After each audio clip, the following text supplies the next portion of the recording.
تازه خبر: حکمتیار طالبانو ته ولې غوسه شو؟ سلام، وخت مو خیر. په موږ د ورځې تازه خبر ته حکمتیار د اتم د ثور د غیر پښتنو پرچمیانو د دوستم د ملیشو د نظار شورا او وحدت ګوند کودتا وه.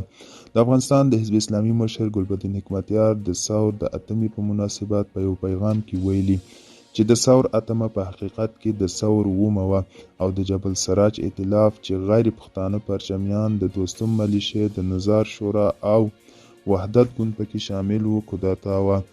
ښاغلي حکمتیار په خپله ایکس پاڼه کې لیکلي چې دې کودتا عبدالرشید دوستم د رهبر په توګه ارګ ته داخل کړ او صبغت الله مجددي یې د هغه میلمه کړ. ښاغلي حکمتیار زیاته کړه د ثور اومې کودتا د نور محمد ترکی په مشرۍ د حفیظ الله امین د وخت ولسمشران په مدیریت او د مسکو په مستقیم امر ترسره شوه او په افغانستان کې د وروستیو خونړیو پیښو لامل شوه. دوستانو، دا و د نن ورځې چمتو کلی خبر. تر بیا په الله سپارم. ښې چارې، ښه وخت.